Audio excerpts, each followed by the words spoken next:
Again, welcome to today's Fireside Chat, modernizing .NET applications using the latest features on AWS development tools for .NET. My name is Steve Roberts, I'm an AWS Technical Evangelist, and I'll be your host for today's chat. Joining me is Norm Johanson, Senior Developer for .NET in the AWS SDKs and Tools team. Today, we'll be discussing new features in the AWS development tools for .NET to help you in modernizing your .NET applications. Thanks for joining us today, Norm. Before we dive into the details and demos of the recent updates, tell me and our viewers about yourself and the team. Yeah, so I've been with AWS for quite a few years now, and I've always been focusing on the .NET technologies, trying to make .NET and AWS work really well together. And that means I've focused a lot on the AWS SDK for .NET, Visual Studio Toolkit, and PowerShell, and lately a lot of defining the Lambda .NET experience. So the title of this webinar mentions modern .NET applications. What do we mean by that in the context of AWS? Well, .NET has been going through a lot of changes the last few years, right? We've had .NET Core become the main development platform that people move to. And AWS has been joining into that from the very beginning, even the beta versions of .NET Core. And we've been really pushing that envelope a lot, especially with the Lambda as well, making .NET Core and Lambda play really well together. So we're really kind of driving that serverless experience with .NET. But serverless isn't just Lambda, right?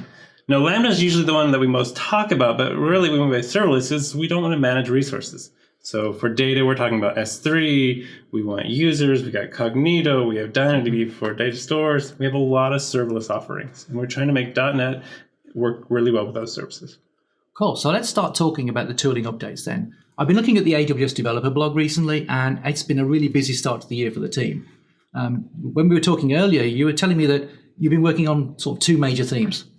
Yeah, we talked about we really want to make .NET Core and Lambda be a really great experience. So we've been really expanding our tooling to make the .NET tools work well inside Lambda.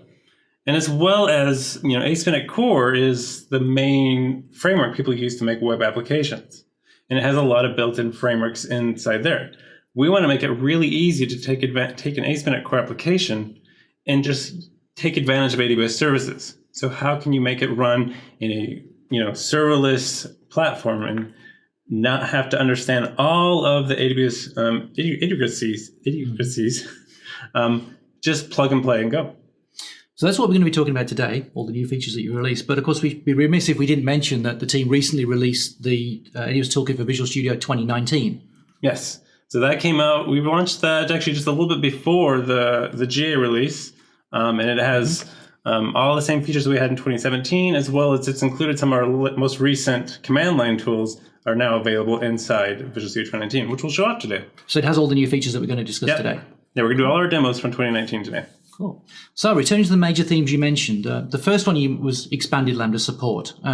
What have you added? Well, the first thing we added was we wanted the ability to have custom runtime support. And what I mean by that is at reInvent last year, Lambda provided the feature so that you can make your own Lambda runtime instead of having Lambda provided other, their own languages in there. What that meant for .NET is, when we have .NET Core support in Lambda, we have .NET Core 2.1 is our latest version. That's the LTS version. The long-term support version. Yes, which has a 3-year life cycle on it. Now, of course, as developers, we always want access to the latest and greatest. And so since then, .NET Core 2.2 has come out. We have preview versions of .NET Core 3.0 to come out. Now, we wanted to make it easier for .NET developers who wanted to also try those versions on Lambda. Without waiting for the team to ship new runtimes necessarily. So we wanted to give them all the tools they would needed to do that. Right. And so we added some new tooling and a new library to make that happen. Shall we take a look at it? I think we should take a look, yeah. All right. So here we go in my Visual Studio. This is 2019 preview because this is the one that allows me to use .NET Core 3.0. And this project is, if we can look at it, let's just, here we go. This project file, I am actually targeting .NET Core App 3.0. This is .NET Core 3.0. So we don't have that support built into the Lambda, but we can take this project in here. And I also So when you say you don't have that support built in, what you mean is there's not a .NET Core runtime for Lambda for .NET Core 3.0 yet? Right. AWS does not, you have one now. No. So we have this new NuGet package out here called Amazon Lambda Runtime Support. Okay. What this is this is an open source version of our .NET Core Lambda runtime that you can include in your projects and will handle all the interactions back and forth between the Lambda service and your code. So you can deploy this with any version of .NET Core you want and deploy that. So if we look at our main code, the difference in programming is you're going to provide now a main method. Because in this case, you are deploying an executable. This is just, Lambda's going to say, run this executable, and it's going to go and listen to events. So when I normally deploy a Lambda function, I just have the function handler. Right. In this case, I have to have the main entry point. But that's really the only main difference. The function handler can still exist. As you can see here, I have my function handler async. And my main method, though, I'm creating a handler to that, and then just passing that to my bootstrap. And that bootstrap will then do all the interactions with the service. But when it gets an event, it will call my function code here. Okay. So the programming model is basically the same, except you do need to add that NuGet package and this main method. Okay. After that, it's the same thing you've been doing. Now you might also notice I have this bootstrap file. This is a bash script that we're going to deploy with our Lambda function, because Lambda looks for an executable called bootstrap, and that's what it knows to run. Okay. And all we're doing here is we're going to go call our project that we're creating here. So it's going to call main, which in turn will hand off to the function handler. Right. Now the other difference, how we deploy this, is if you look at our defaults file, and our defaults file is where we pass in all of our configuration parameters to the deployment engine. And this is what, we can fill our wizards inside Visual Studio. So when we use the wizard from Visual Studio or we use the CLI tooling, this file can provide those settings effectively. Yes. And then we have in the MS build parameters, we say package this up as a self-contained application. This is one of the really beneficial features of .NET Core is, yes, you can normally just do a publish and as just your project's bits, but you can also say, I want to deploy as a self-contained application, and it will create us a package which contains all of the necessary .NET Core code that needs to be to use to run our application. I was just looking through this, and before you deploy the demo, I've just noticed that in function name, you've got custom R runtime example. Yes, because I'm well known as the worst typo in the whole group. So you have to always excuse my typos. But that's not going to affect this demo, though. Not at all. Cool. Just ignore the fact that I can't type anything. You also might notice I have kind of a weird name for function handler. Normally in a .NET Core project, the function handler is assembly name, type name, function name. Yep. And our Lambda runtime in 2.1, we'll use reflection to go find that method and call it. In this case, we're not using reflection. We're just running that main method, that executable. So in this case, function handler doesn't do anything. It's just something you have to set, but nobody's used. You could check an environment variable to see what that's set for if you want in your own code to put any switch statements or anything on that. That's up to you. Right. But we can deploy this inside Visual Studio by, again, right-clicking, publish to AWS Lambda. And we can see the runtime is custom .NET Core runtime. Okay. We've caught up that it's .NET Core 3.0. Right. Function handler again, you can ignore that. And then we just need to go set our role and push upload. And that'll go and deploy our Lambda function. Oh, we can see there it's also including the .NET SDK 3.0 preview in the packaging. And we're including a lot of files because, again, we're doing a self-contained application. That's going to include all the required bits for us. So in this case, our function bundle is a bit larger. But I don't think we actually showed the code to prove that this really is 3.0 code. Yep. You can see, in this case, we have really, I just wanted to show off some of the .NET Core 3.0 features, and C# 8 features, in fact. Here you can see we are taking advantage of the new await on async enumerable. So this could be an interesting way you would do pagination with our SDK. And we can also see how we're using the new range feature. So this function's job is to go get the second to last object from my list of S3 objects. Okay. So here, if we go and let's go grab a bucket. Let's see, what buckets do I have here? Another bucket, and we'll execute that. And so because we have a bigger function bundle, the code starts a little longer, but still within, I think, the reasonable expectation. No, it was actually still pretty quick. Yeah. But then now that's been running, the warm executions are still in the same, what you'd expect. Cool. So here we are. We're running .NET Core 3.0 Preview 3, I believe I'm running, in Lambda.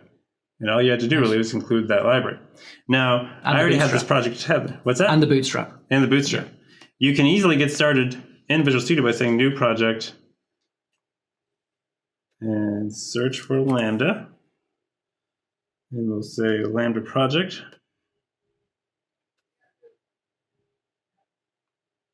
And there's that custom runtime template there. So I could go right from there and get this project going. Cool. This one defaults to 2.2 because that is currently the shipped. Public one, yeah. But if you want to do 3.0, then just change the target framework to be 3.0.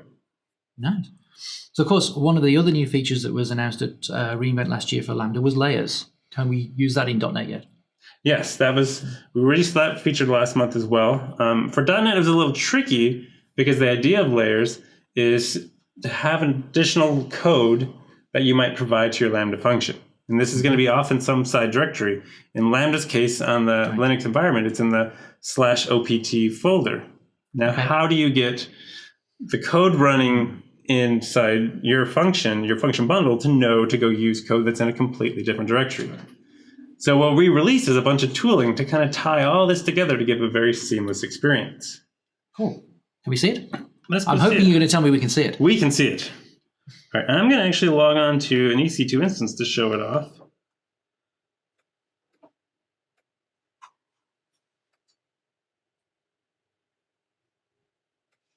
And let me just make the font size a little bigger here.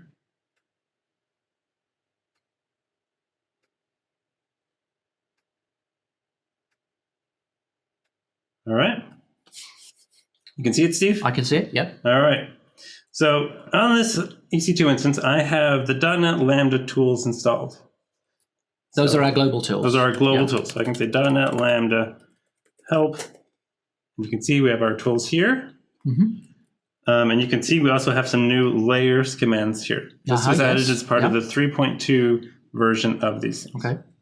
I also have our .NET new templates. The templates. So if I say .NET new, you can see here is all of our Lambda templates. These are the same ones we saw in Visual Studio. Okay, including the yep, there's the custom runtime right there. One. Yeah, nice.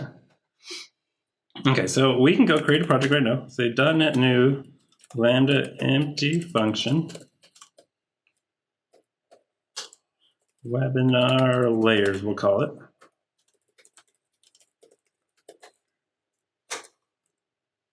So now here's our project. So our project contains of that defaults file, some source code. In this case, the code is just doing a 2-upper. It's a very basic example. So right now that is just a basic Lambda function that we could have generated at any point, right? And we have a project file. And if we look at that project file, we can see we have a couple package references. Okay. These are our dependencies. With our new tooling, we can take a CS project file or any MS build project file that has a collection of project references and convert that into a Lambda layer. So that's like putting my common code into a layer. Yes. That I might share across multiple Lambdas. So especially like if you were using a step functions that was having a lot of common dependencies, you might create one project file that has all the dependencies on it and create a layer based on that one, and then use that layer across all of your projects. But let's show you how we can create a layer with just this one project. Okay. So if we look at .NET Lambda publish layer, we'll look at its help. We can see it takes in a layer name, a type of layer, and right now we only support one type, because runtime package store, but we like the idea of maybe expanding this to other potential types. So this is why we made it so you had to say what type right now. And you take in a manifest file. And if you don't specify the manifest file, it's going to look to see if there's a project file in that current directory. Okay. In fact, let's just do that. Let's say .NET Lambda publish layer. We've got the webinar layer. And we're going to call the layer type runtime package store. And then we need to specify an S3 bucket. The S3 bucket is used to store our dependencies. We're going to create a zip file of all of our DLLs, basically, Gotcha. and upload it to S3, and then tell Lambda, go create a layer So with that. Lambda creates the layer from that bundle of dependencies, effectively. Yep. So we just basically need a bucket to use to store that information. Okay, so that's all. We're going to type that. So while that works, to summarize, if I wanted to bundle up a whole bunch of dependencies, I would just add them into my project reference for this particular empty sample, then use this command, uploads the bundle, and then Lambda will take care of creating the layer from that. Right. Okay.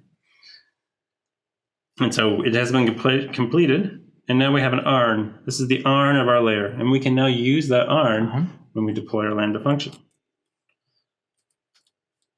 Let's see. Just copy that out. So now, if we were to say .NET Lambda deploy function webinar layer, this is going to be our function name. And I'm going to say function layers. It's plural because you can actually pass multiple ones, a comma to limited list of those. Say that. So now when we deploy that, we should see that it's only going to include just our project's DLL. Because notice before, in the beginning, you see that it has that inspecting Lambda layers line up there? Yes. That's where our tooling went and inspected the layer to see what's actually in there, what DLLs are in there. And we pass that information to the underlying .NET publish command so it knows not to copy over layers that are assemblies already there that are in the layer. Okay. So you see in the nice. zipping phase, all we zipped up in there was just that DLL. Just the DLL of our project. Okay, nice. So let's create our project, or choose our role. There we go. We've created, and we can test that now. We can say .NET Lambda invoke function.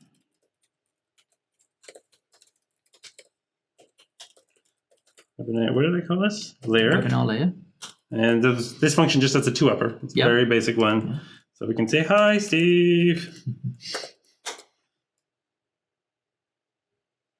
There we go. It ran. And it used our layers. Even though when we uploaded our function, we only uploaded just our project, we didn't upload all of our Amazon dependencies and things like that. In fact, we can actually see what's in our layer. We said .NET Lambda get layer version, passing in our ARN. You can see here, this shows you all of the DLLs that were put in there. Okay. So I can see the benefit from the point of view of reducing my bundle size by taking advantage of shared layers for common code or shared code. What other advantages does it give me? Well, notice there's this also switch here, package optimizes faults. So yes, there is another, the reason also why I logged on to an Amazon Linux environment to do this demo is when you create a layer on Amazon Linux, you have an option to optimize those DLLs that could put in your layer. Okay. So when we say .NET Lambda publish layer help, you can see there's this enable package optimization switch. Okay. If you set that to true, when we create that layer, we'll also pre-JIT all of those assemblies that get put in the layer. This is the process of taking that machine-agnostic DLL and converting it to a machine-specific one, which would normally have to be done during that cold start. So this will improve cold start times even more. So we saw before our cold start was about a second. Yeah. So let's see what happens if we create an optimizer. Sure. So let's go back up here, publish layer, enable package optimization. You're checking my spelling, right? I'm checking your spelling as you type. Okay. So now we're creating that layer, and you can see some comments and their native images there. So this is where it did create. So it's pre-jitted those assemblies. Right. All that code. Right. And so now we have a new ARN, which is number 2. Version 2, yeah. If we go look at that layer, we can see now it's optimized. Okay. So now let's redeploy our function with that optimized layer and see what happens. So let's see. Deploy function, update the ARN to the new ARN.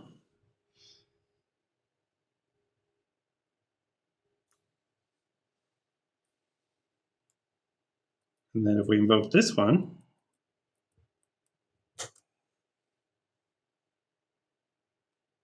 we cut our cold start down in half. We had a second cold start before, and now it's in half because we didn't have to do any of the pre-jitting at that process. Now, you won't always get a half. You won't always get a cut. Now, it all depends on the number of dependencies you have and what's all being done in your initialization. But it's definitely an easy way to go and reduce it. Generally, you should see an improvement. Right. Cool. Right. So you showed all of that from the command line on Linux, but can I take advantage of this in Visual Studio? Yes. So we've created the layer here on Amazon Linux. Right. But now we could go into Visual Studio. Here's that same toUpper function. And I could go to my defaults file here and say function layers. Oh, we'll do 2 as our optimized one. Yeah. We can go and deploy that.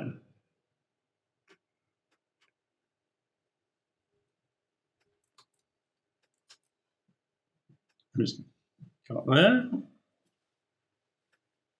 Choose my OL.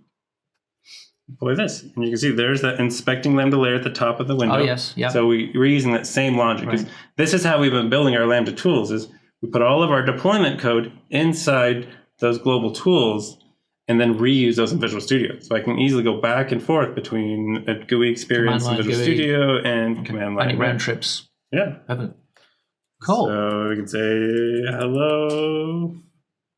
And again, we have that faster cold start time coming in Visual Studio. So you only need to create that layer once on an Amazon Linux environment, but you can still then do the rest of your development on Mac, in Visual Studio, whatever you want to do. Right. Cool. That's 2 really cool new features for Lambda.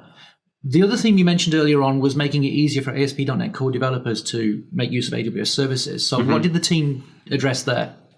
So for there, we've been creating some new libraries to make it so it's really easy to use AWS library services inside Visual Studio. Like, for example, identification is a common problem you need to solve in ASP.NET Core applications. So we wanted to make it really easy to use Cognito, which is one of our serverless services. Okay. So you don't have to manage a whole SQL Server instance just to do identity. Okay. We also wanted to make it easier for you to manage configuration. We have parameter store in AWS, and ASP.NET Core has the configuration framework.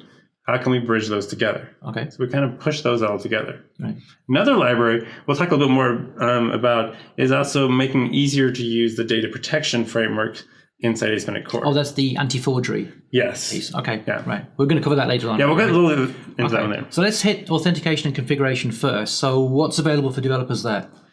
All right, so to give some context, here is a typical ASP.NET Core application. I created this by just saying, new project in Visual Studio. You look at it, and it is going to be just the stock application. Okay. With exactly what I would get if I ran file new project, ASP.NET Core Web App. Yep. And with the logon and the logon, this is all using SQL Server and Entity Framework. Okay. So let's take a look at how it would take to rip that out and use Cognito. All right. Now, I get the feeling you're going to tell me it's really easy. Yeah, of course. But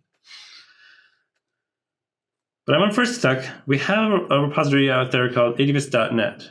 This is a list of all of our .NET projects. So as a dev, a .NET dev at AWS, I highly recommend checking this one out to see the offerings we have. So github.com/AWS/.NET. Right. Okay. So there's where you can see everything we have, including our ASP.NET Core Cognito provider. So I can click on this guy to get an idea how to actually set this up. So we're going to look here and getting started. So we have a new DLL, Amazon Asymmetric Core Identity Cognito. We need to add a reference to that. So let's just go ahead and do that.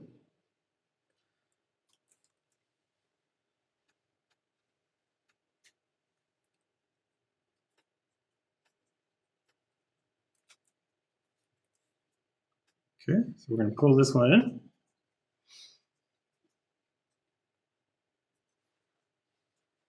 All right, and then the next step here is in our startup classes, we need to go say add Cognito Identity.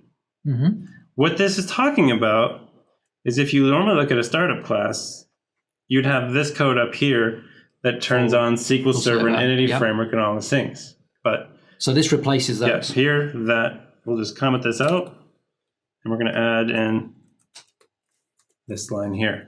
So that totally replaces those things. We're going to use now Cognito to manage our user pools. Now, still a few more things we need to do. Like first is we need to configure. So here is an example of what you need to configure. We're going to put this in our app settings file. Put it in our development one.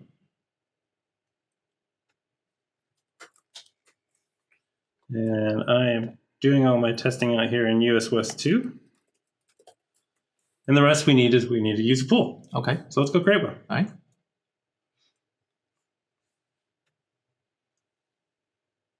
You're going to go, this is the Cognito console.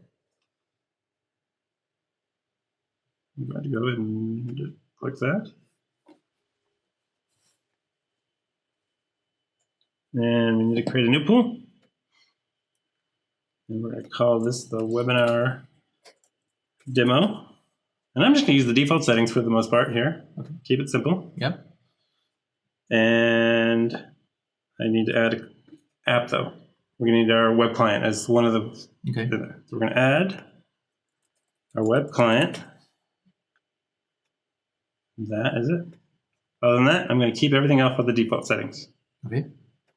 We'll create a pool. There we go. So now we just take these settings here, right? Here's our user pool. Okay, pool ID.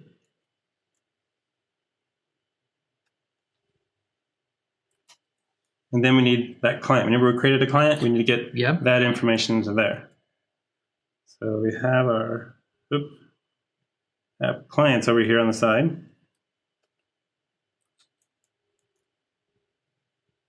Here's our client ID. That's the app client, and then we need to get the secret, super secret here. So we will be deleting this after today. Or everyone should just close their eyes at this point. Could do that. There we go. So now we pass in the configuration information in there. Well, how do we make use of that configuration in the app? Well, that's actually just all taken care of for us once we said the add identity. All that's under the code. Oh, so we don't have to worry about it. Just paste that in and we're good. Yep. Okay. Nice and easy. So the next stuff we need to do, we can go back over to our page, is typically, if you look at the startup class of the SQL Server version, you have this identity user class.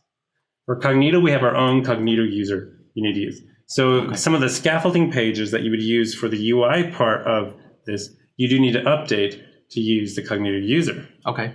But that's explained in that GitHub repo. Yes. For use. Okay. So here you can see, this is where we're talking about the Cognito user here.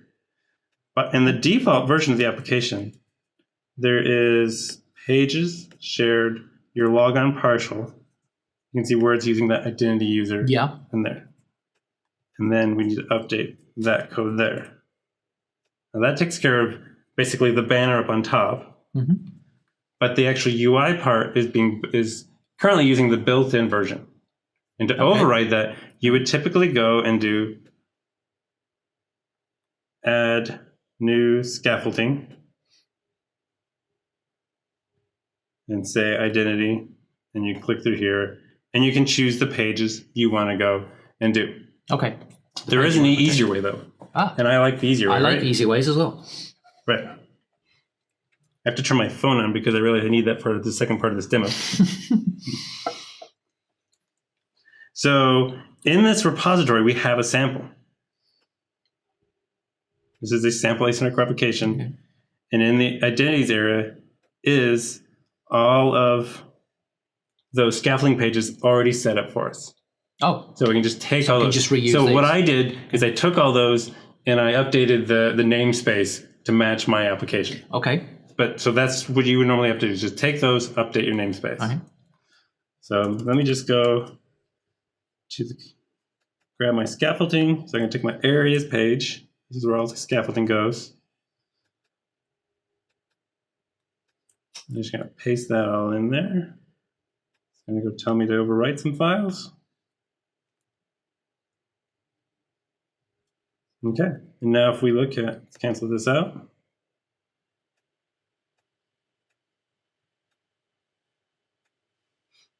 You can see now we're using our scaffolding pages using the Cognito user. Okay. So that's an easy way to get Bootstrap, is clone our repository, take those sample pages, and just update the namespace. Right. Or you could go through the add scaffolding and use those pages there. That way. Whichever way works for you. Okay. So we've added the NuGet reference. We've configured it in startup. We've got our pull settings in our app settings file. Mm-hmm. We've got our pages scaffolding to the Cognito user or identity types, and now we've got those pages pasted in, ready to go. What's next?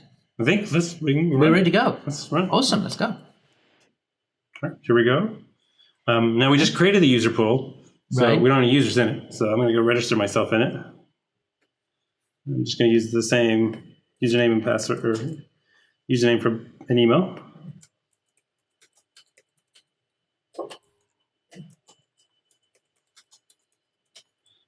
Add in a password, and I'm going to register it. And so now that user's been registered. And now Cognito's got the concept of a user being confirmed or not confirmed. So it sent you a code. It has, which is why I had to turn my phone back on. Right. I remembered that part of the demo. So, and if we looked in our user pool, we can now go see, I should be in here. There I am. Okay. I'm now an unconfirmed user in here. Let's see if we got our email yet.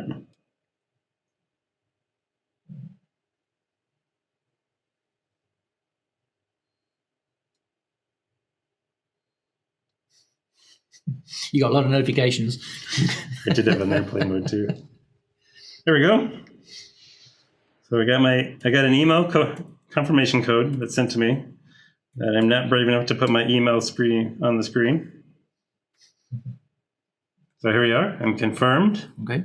And again, if we went back to here, we refresh this, we can now see I'm a confirmed user. My email has been confirmed with this. Okay. So here we are. Now we've taken authentication, identity,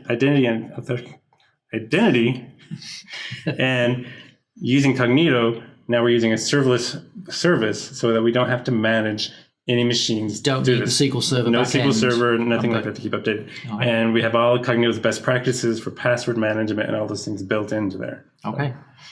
So when you went through that demo, one of the things that you set up was an app settings file, and you put the pool ID, etc. Mm-hmm. Do I always have to have that in that file? No, that's like, so yeah, I put it in my development file, and I created my development version of those pools. Right. But yeah, another thing that we wanted to do is what people have configuration be outside of their system. And that's where we have parameter store for that. Okay. We have another library out there that got released. So this is another one of the new libraries that was released. Yeah. So again, if you go back to the .NET repository, you can see here's the AWS.NET configuration for system manager. Okay. So if we look at this one, basically you have to add this library here, Amazon extension configuration system manager. Mm-hmm.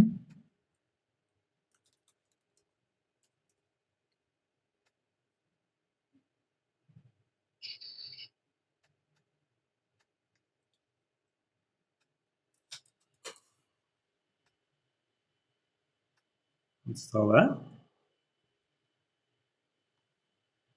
So now that's installed. Now all we have to do is to tell where to get the configurations from. And if you look here, it has an example. In our program file, we can add this bit of code in here to go say, go give me all of the parameters starting from this point down. Oh, so this is like a hierarchical fetch of the parameters. Right. Okay. So I'm going to go add this to my program file.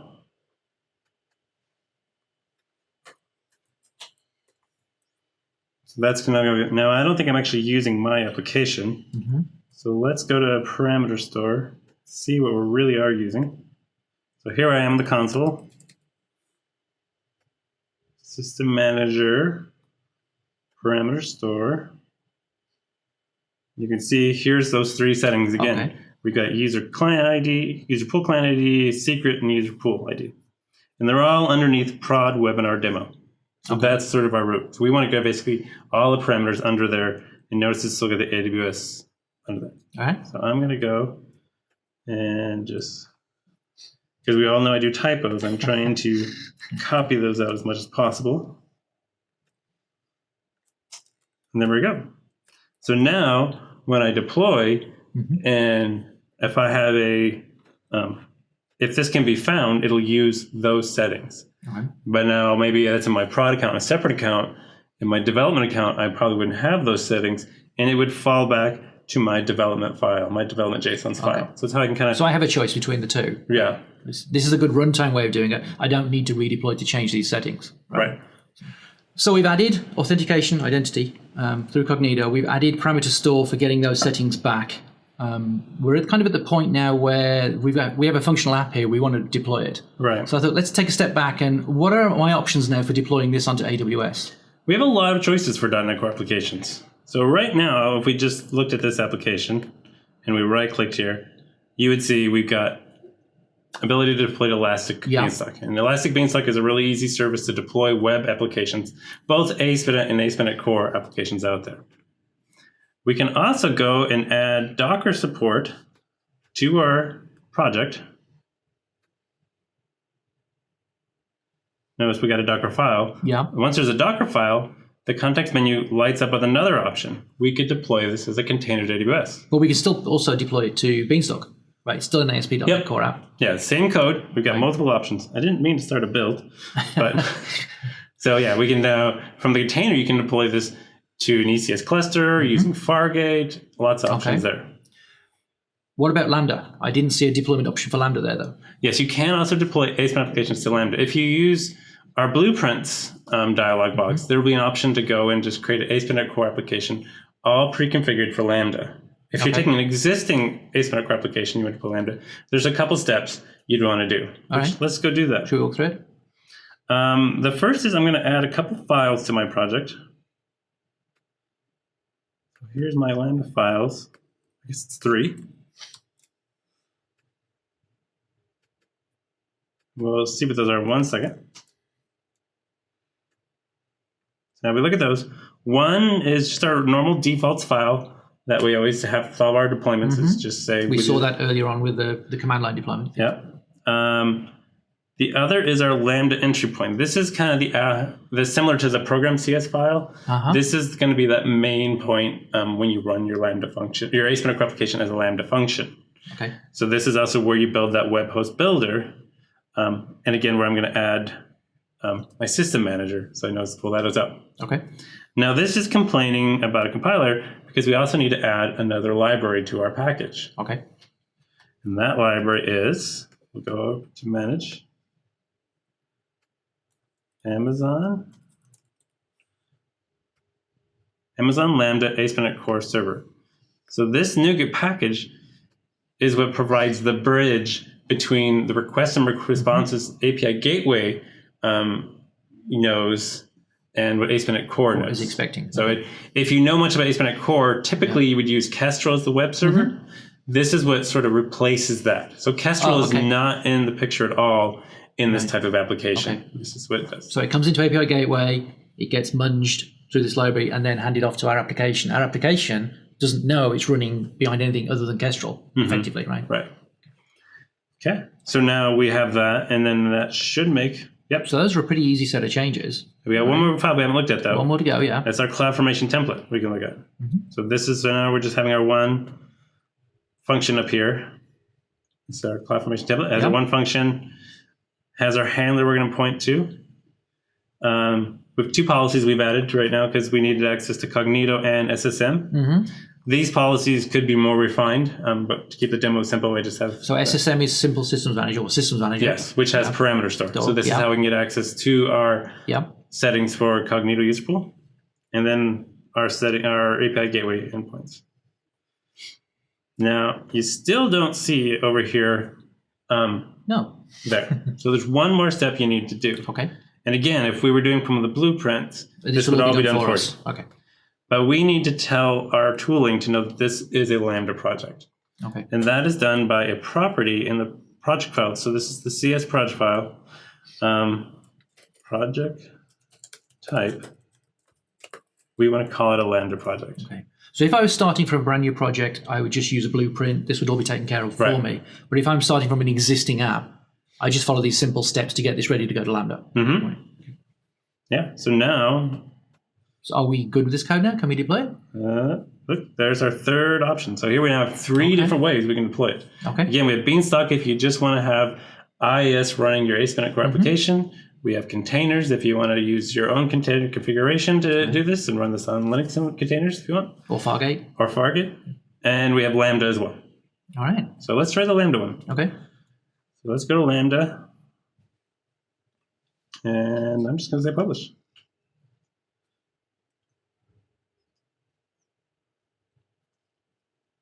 So here's our publishing where it builds the actual project, uploads to S3, and then we're going to go and initiate the CloudFormation stack to be created. Okay.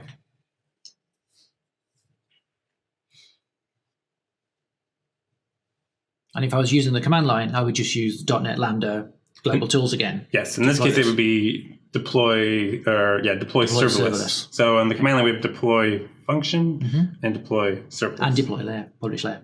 Yeah. If you wanted to use the layer here, which you could, you could go into your function here and say layers there and just put that ARN in there. Right. So this is, if you're using a CloudFormation and you want to use layers, add the new CloudFormation template. Okay. All right. So how are we doing on our stack here? It's getting close.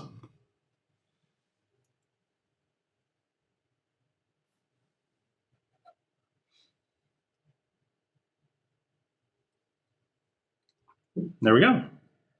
If we launch that,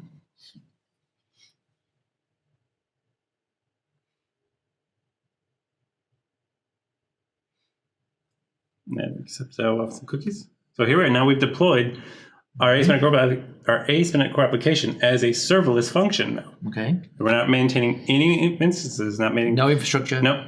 All this is managed. Okay. This is the beauty of Lambda takes care of managing our infrastructure. We just get to run our code. Nice. What happens if I log in now? So yeah, now we're going to be using our prod. So we're going to Systems Manager now to get those pool IDs, etc., not our dev settings file. So here, I'm going to use your username because you secretly whispered the password to me. Now we didn't add this user before in our brand new user pool, so this will show if this works that we are using our different user pool. Okay.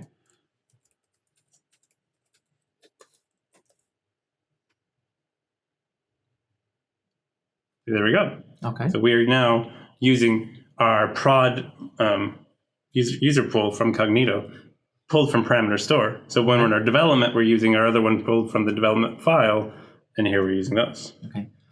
What happens though if this container restarts? This function container restarts now.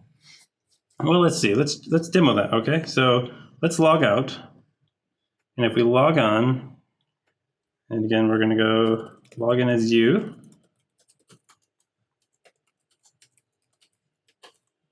Now, what we're saying here is, what happens if the compute power that's being used to this Lambda function changes? Yes.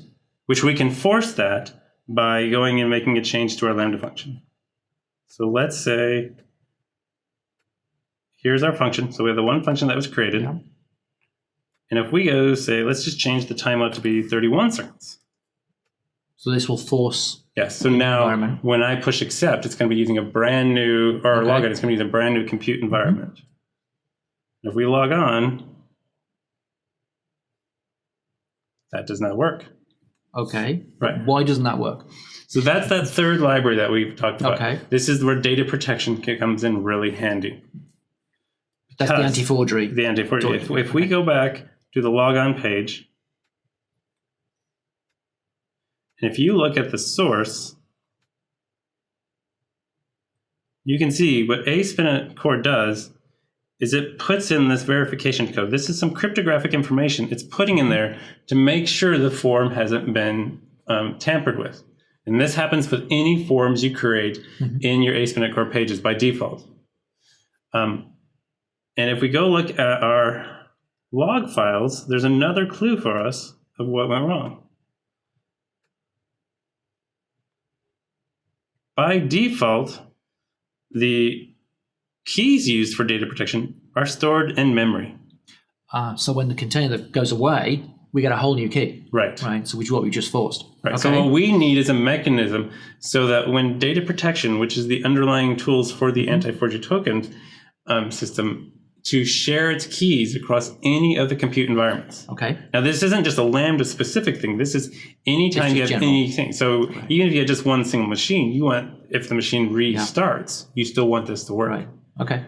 So if we add data protection, our data library, that'll solves that problem. Okay. So let's go see what it takes to do that. So again, I'm going to go back to the .NET homepage here, and I can scroll down and I can see there's data protection for us. Mm-hmm.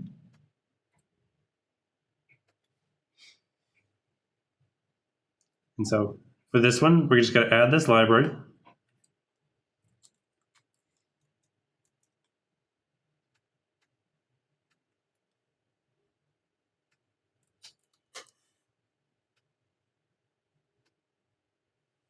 And so what this library is going to use, it's going to use parameter store again as a way to share those keys. So that's where it's going to put that encryption key effectively. But we don't have to do much for this though. All we have to do though is go back to startup. And again, it even shows that on the starting page. We need to add this line of code here. You say we don't have to do much here. That seems to be a common theme with these new libraries. It's That's just what a we're few trying lines to do, of code. Right? Is we really want to make it so that we have all these great AWS services. We really want to make it as simple as possible to add into these existing problems that you normally have to solve for async replication. Okay. And we got to give it some sort of key prefix. So I'm going to call this, again, I think we're calling prod webinar demo. So that's where it's going to store all my keys. And that's all we need to do. I'm going to redeploy.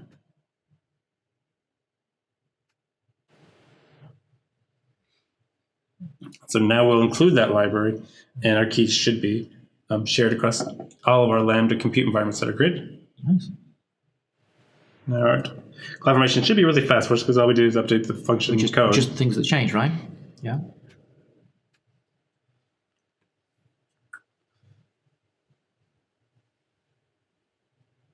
All right. I think we're good. So let's go and log on again. Let's try that out.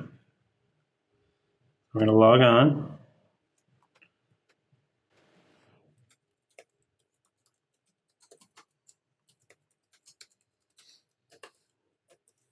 All right, now again, before we actually push login, let's force the containers to be recreated for us. All right, so now that's forced. So we have that cryptographic information hidden behind this form. Yeah. We push log on, but it should reuse the keys, and then we will log on. There we go. And in fact, if we go back to parameter store, looked a little too far up there. You can see it started putting the keys in there for us. So all the key management is taken care of for us. We just added that library and we gave us a prefix of where to start storing the keys. And across all the compute environments, that's kept in sync. That's nice. Yeah. So throughout this session, we've been doing deployments mostly from Visual Studio. We've done a few command line ones, but do I always need to use the IDE for this? I mean, what if I'm using CI/CD? Yeah, that's why we have those Lambda command line tools. Okay. Like here, we did the right click push through there. I could easily have done .NET Lambda deploy serverless from any of my tools. Okay. We also have a command out there that we've documented called package CI, which really works well in like creating your CloudFormation template that's all ready to be deployed, and you can pass that through the AWS code pipeline. And we have that for also Beanstalk and ECS. So all of our three major deployment tools that we have made tooling for, we've created the command line tooling as well. Cool. Nice. So I think we've covered the themes that you mentioned earlier, expanded Lambda support, the extensions for ASP.NET Core developers. But I heard recently that there's also been a change in the SDK. It's now targeting Net Standard 2.0. Is that right? Yes. So we've been working on sort of modernizing the SDK. The SDK has been supporting .NET Standard 1.3 since the beginning of our support at .NET Core. Okay. The branches of .NET Core 1.0 to 1.6, there were some issues with that, with the design of .NET Core and how it was resolving your dependencies and including things in your package, your deployment bundle. So Microsoft has really encouraged library developers like ourselves to rebase their support at .NET Standard 2.0. We're not getting rid of the 1.3, so the 1.3 is still there. It should really only be used if you are using .NET Core 1.0. Okay. Which, by the way, .NET Core 1.0 goes out of support by Microsoft this summer. So it's a good time to get up and start working on 2.1. Yeah. We also have been working on this effort too of the SDK supports Xamarin and Unity as well. Those have special versions of the SDK for those platforms, but nowadays both those platforms support .NET Standard 2.0. Oh, so it's a simplification as well. Because right now we sort of have 3 separate forks with all sort of separate abilities. Right. What we're trying to do is to get all these forks combined into having just one strong .NET Standard 2.0 version instead of the 3 separate forks. So you'll see us having more updates on this in the upcoming months as we try to align all these 3 versions into the one .NET Standard 2.0. So the SDK is moving, but what about all the extension libraries, Amazon.Lambda Core, etc.? All those have actually already been moved over to .NET Standard 2.0. Wow. The SDK is the largest piece of software that we have for .NET, so that one is takes a little longer to move that around. Wow, but you've already done the extension. You guys are on fire. Yeah. So that's a lot of new feature updates from customer requests. I'd like to thank Norm for taking the time to walk us through all the recent updates. I'm certainly looking forward to seeing what the team comes up with next. Thanks for joining us.